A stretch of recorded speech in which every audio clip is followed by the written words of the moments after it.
En Notimundo Estelar. Información inmediata. La reactivación económica con enfoque sostenible, la generación de empleo digno y el fortalecimiento del sistema de salud pública son algunos de los principales desafíos que deberá enfrentar el presidente Daniel Noboa en su nuevo mandato constitucional de 4 años. La noticia requiere profundidad. En Notimundo están los protagonistas de la noticia. Estamos en los estudios de FM Mundo con Patricio Morelos, estratega político. Daniel Noboa y su nuevo mandato. ¿Cuáles serán los principales retos de este gobierno? Cambia el escenario, cambian las condiciones, han cambiado evidentemente también las fuerzas políticas en el legislativo, algo que podría ser favorable, pero también implica una enorme responsabilidad para alguien que ya no podrá acusar o cuestionar a los antecesores. Patricio, bienvenido. Hola Fausto, muy buenas noches. Gracias, bienvenido. ¿Cuál es la diferencia entre el gobierno que termina de Daniel Noboa y a lo que se enfrenta? En 3 días más estará posesionándose en su nuevo mandato. Yo creo que son 2 realidades y 2 contextos muy distintos. El primer gobierno, la primera administración, yo diría que fue de apagafuegos.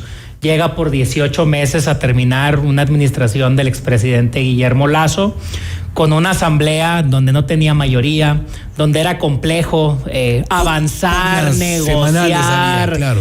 Muy politizado, ¿no?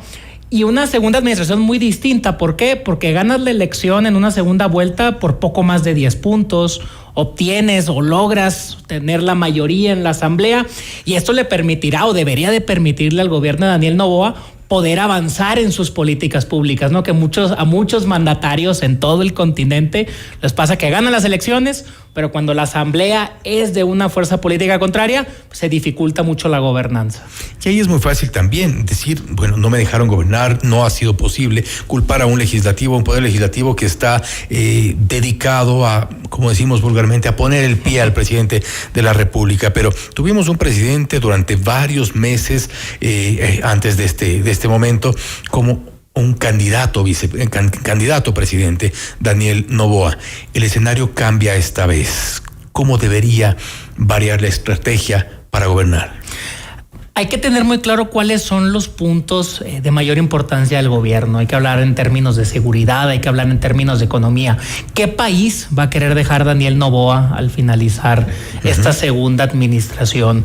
Un país con más empleos, un país con más oportunidades para los jóvenes, un país donde los jóvenes no tengan que salir del Ecuador para buscar mejores oportunidades, un país más seguro, un país con menos violencia, un país con menos consumo de drogas. ¿Qué país va a querer dejar Daniel Noboa? Y a partir de ahí, ¿cuál va a ser la estrategia a desarrollar con sus asambleístas, con su gabinete, pero también con la oposición? Porque hay que decirlo, para gobernar también se requiere de la oposición, de generar consensos, de llegar a acuerdos y que eso te permita, pues, poder avanzar en tu gobernanza. Y sin este contrapeso de la oposición, sin esta este necesario equilibrio, ¿no es por un lado, un reto mayor para el presidente y por otro una responsabilidad de la cual difícilmente podrá eludir? Es complicado gobernar en términos de inseguridad, en términos de problemas económicos es complicado, pero bueno, hoy el panorama pareciera ser optimista para Daniel Noboa. ¿Por qué?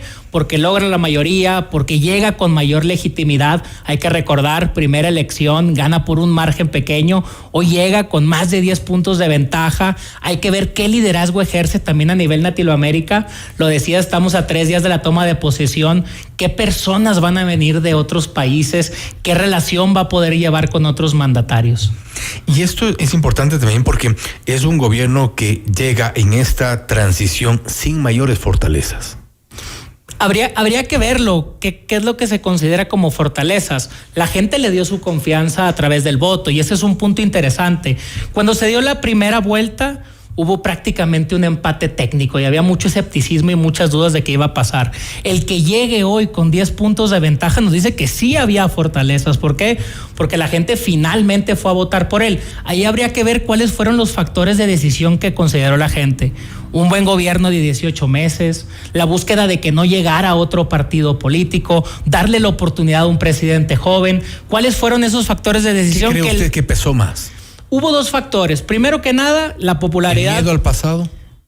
Yo diría que es un poco de ambas situaciones, hay que decirlo, no podemos pensar en la política ecuatoriana sin mencionar el proyecto correísta. Sí, por un lado el miedo o el voto anticorreísta en la segunda vuelta, pero también hay que decirlo y hay que darle un poco de mérito al presidente. También el voto de Daniel Noboa, que ya en esta segunda administración, pues bueno, habría que ver qué tanto consolida un famoso voto duro rumbo a las próximas elecciones. Políticamente muchas fortalezas, es evidente, de acuerdo a los resultados del balotaje. No obstante, me refería, por ejemplo, a que llega sin fortalezas porque problemas de seguridad no han sido resueltos, la criminalidad en el país está en ascenso, lamentablemente la situación de salud no es la mejor, de hecho enfrentamos varios problemas a nivel de hospitales, también con los rebrotes de algunas enfermedades, también en el plano económico la situación es complicada, por ahí quizá algo de respiro en cuanto al riesgo país que podría ser una balsa, pero esas debilidades, llamémosle así, ¿cómo las vas a enfrentar? Y precisamente ese es el reto. Hoy Daniel Noboa, al tener mayoría en la asamblea, al llegar con mayor legitimidad, debería de poder ejercer el gobierno, poder resolver o reducir los márgenes de inseguridad, mejorar la situación económica. Es decir, hoy en teoría deberíamos de tener un presidente mucho más fuerte que el que tuvimos en estos primeros 18 meses. Habrá que ver en los primeros meses del arranque de esta segunda administración, bueno, qué políticas públicas logra, qué leyes se aprueban en la asamblea, qué temas se logran impulsar. Políticamente y visto desde la estrategia, ¿cuáles son los riesgos de que un presidente, en este caso hablamos evidentemente de Daniel Noboa, pero a nivel regional inclusive, llegue con estas ventajas de tener un legislativo prácticamente con una mayoría, no podemos decir sólida, pero al menos de momento firme, pero sin una oposición, sin un contrapeso, que en las democracias es importante? ¿Cuál es el riesgo de que tenga todo a su favor?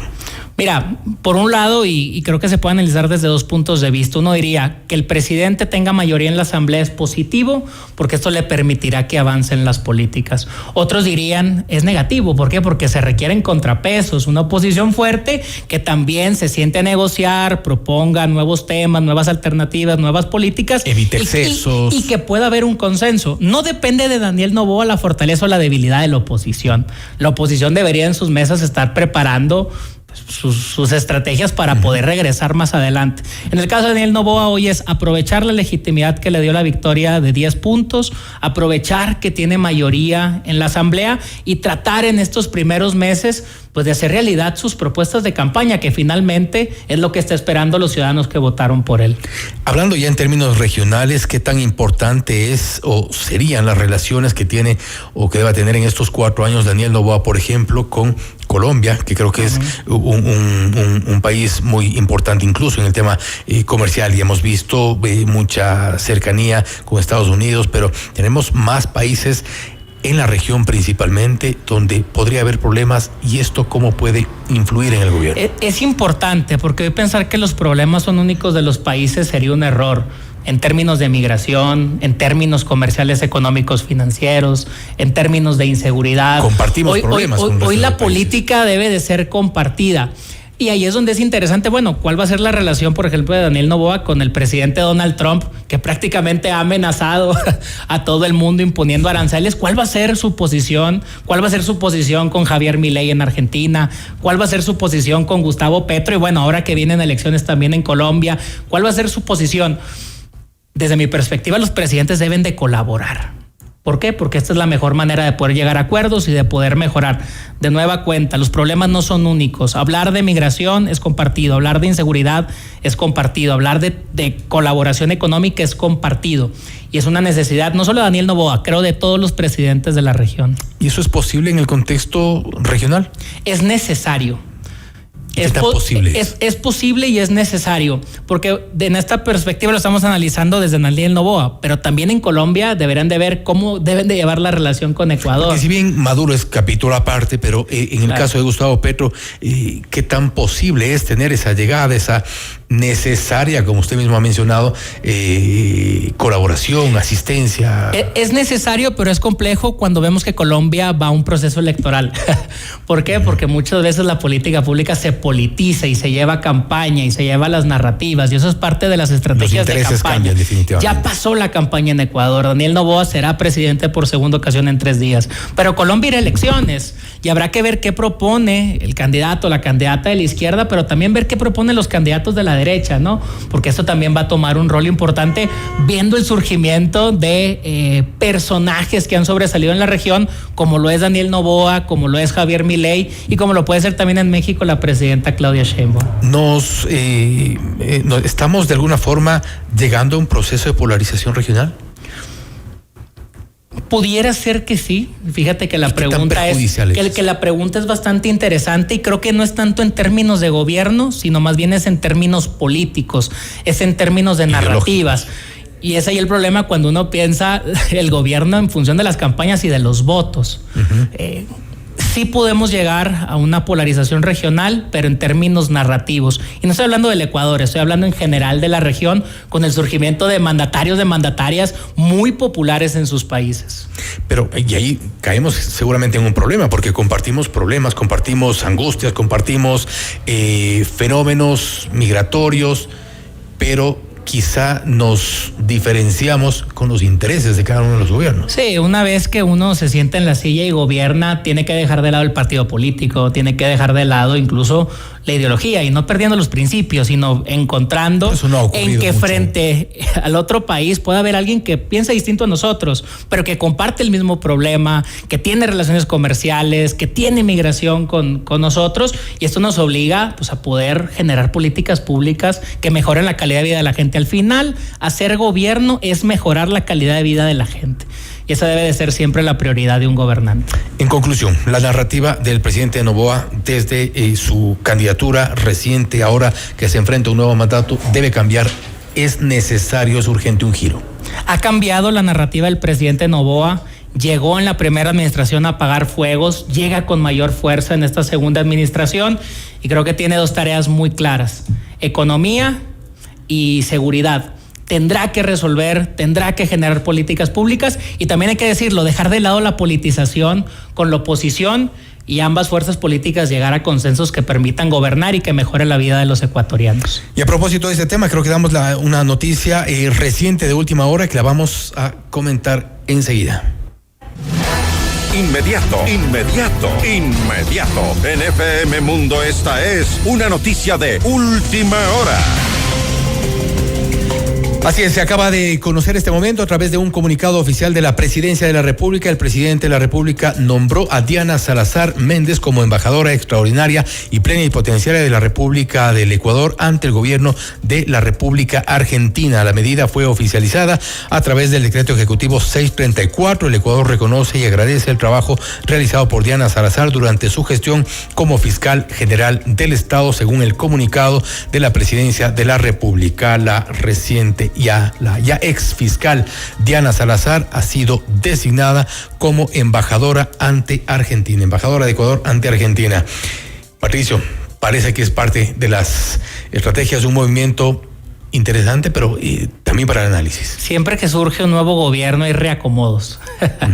Yo creo que Daniel Noboa en este segundo gobierno está viendo qué salió bien, qué salió mal, qué puede salir mejor. Y bueno, es bastante natural que en los primeros días de gobierno se den cambios. Una decisión acertada políticamente. Y seguramente veremos más cambios en los próximos días. Es algo constante en toda la región. Cuando arranca un gobierno vemos reacomodos y más cuando hay reelecciones, ¿no? Patricio, nuevamente gracias por haber estado con nosotros. Muy buenas noches. Patricio Morelos, estratega político, hablando sobre los retos, los principales desafíos del gobierno de Daniel Noboa cuando estamos a 3 días de la posesión. Esto es Notimundo Estelar, siempre bien informados. Noticias, entrevistas, análisis.